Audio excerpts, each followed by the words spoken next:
In the mother's womb. It all begins even before we are born. When the growing fetus is only 10 weeks old and measures about 3 centimeters. It already has receptors in both nostrils for detecting smells. And very soon, the olfactory center in the brain also starts to develop. The first thing we sense is the smell of amniotic fluid. Breast milk will later smell similar. At the moment of birth, our sense of smell is fully developed. Just as good as that of an adult, and often even better. While in the first weeks of life a baby still cannot recognize the mother by sight, it will definitely not confuse her with anyone else by smell. Our sense of smell reaches its peak during adolescence, and then gradually dulls with age. One study by Swedish scientists, for example, suggests that loss of smell in old age may signal rapid brain aging and approaching death.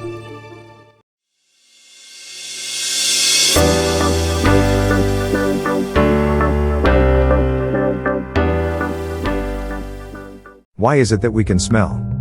We can thank the clever cells in our olfactory mucosa for the ability to perceive the beautiful scents of the world, even though it covers only about 2.5 to 4 square centimeters. There can be as many as 50 million cells packed into it. When the olfactory cells detect the chemical substances around us, they immediately send the information through a cranial nerve to the brain. But if we smell the same scent for a longer time, the cells become lazy and send nothing.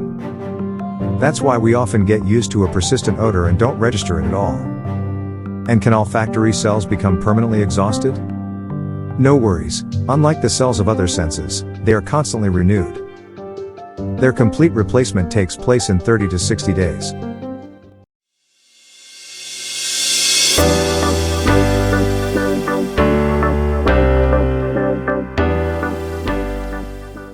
Better in summer than in winter?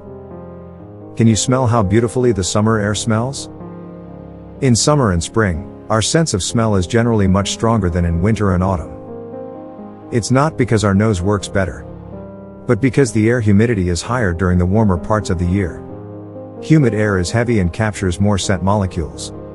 Unfortunately, this means we notice not only pleasant fragrances more intensely, but also the bad odors, the ones that make us want to pinch our nose shut. For the same reason, our sense of smell improves after running or exercising, because the moisture in the nasal mucosa increases.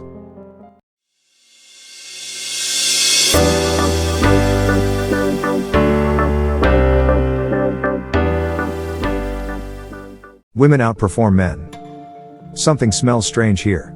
I don't smell anything. A fairly common conversation between a man and a woman actually has a scientific explanation. According to a study by researchers from Rio de Janeiro, women reportedly have 43% more neurons in the part of the brain responsible for processing smells. The sharpness of women's sense of smell also fluctuates with hormones, and it is said to be up to 10,000 times stronger during ovulation. This may be related to the fact that, since ancient times, women have chosen their partners based on scent, while men have not cared about it as much. For them, the main goal is to pass on their genes.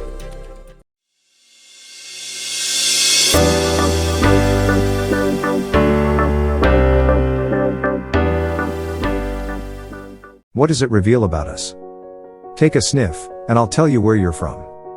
The way we judge a particular scent doesn't depend only on the nature of the odor molecules, but also on the culture we grew up in. One experiment, for example, showed that Canadians prefer the scent of maple, while the French prefer lavender. The brain simply learns to evaluate smells in the way expected by society. Smell can even help diagnose autism. When most people smell a freshly picked flower, they naturally begin to deeply inhale its fragrance.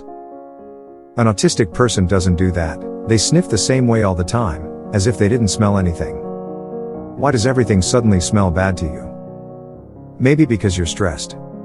Some scientific studies show that when we don't feel well, our sense of smell becomes stronger. Specifically, we become more sensitive to unpleasant odors. It's quite possibly a leftover from a time when smell was essential for survival. If, on the other hand, everything smells wonderful to you, you're probably happy and cheerful. Smell has a powerful effect on our emotions.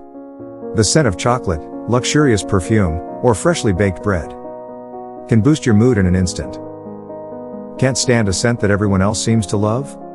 That means you're completely normal. Because, except for identical twins, no one has the exact same smell receptors in their nose. The world truly has a unique scent for each person.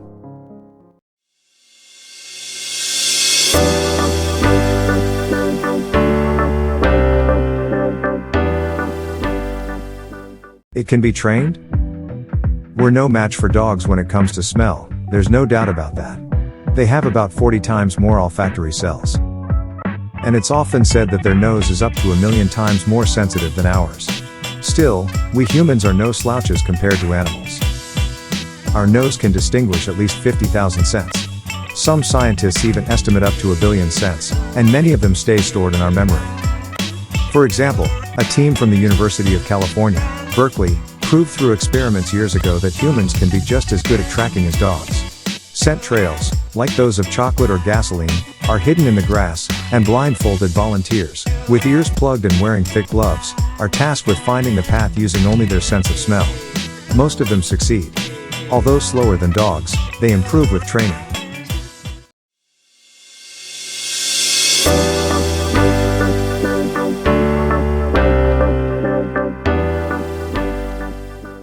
Smell plus taste? Best friends forever. Close your eyes, and most importantly, pinch your nose tight. Now take a bite of either an apple, a potato, or an onion. A well-known test claims that without your sense of smell, you won't be able to tell these three foods apart. Even if you do succeed, it still holds true that taste is closely connected to smell.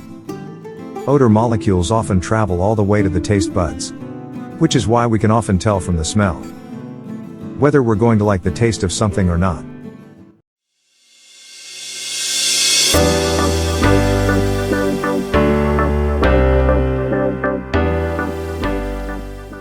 I smell, therefore I remember.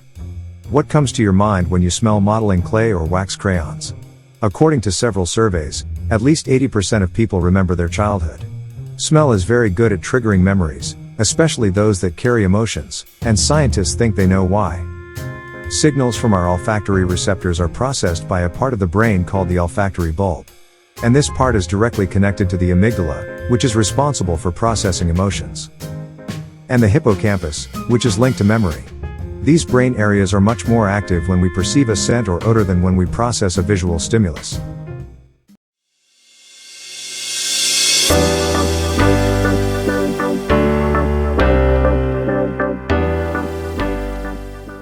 When we sleep, it sleeps too. Have you ever been woken up by the smell of hot coffee in the morning? If not, don't worry, it's just a figure of speech anyway. You can't actually smell coffee while you're asleep. American psychiatrist and author of The Scent of Desire, Rachel Hertz, claims that in her experiments, sleeping people did not respond to any smells or odors. You wake up first, and only then do you smell the coffee. Although there are some differing opinions, most scientists agree that our sense of smell is either turned off or reduced to a minimum while we sleep.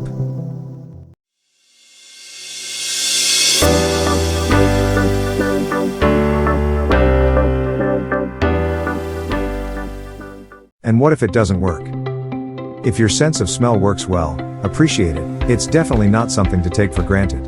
It's estimated that 3 to 5% of people worldwide suffer from a condition called anosmia, the inability to perceive any smells, including dangerous ones, like smoke from a fire or a gas leak. This condition can be temporary, caused by an illness, but it can also be congenital and lifelong. Another disorder, called cacosmia, isn't pleasant either. Even the most beautiful fragrance smells so foul to you that it can make you feel nauseous.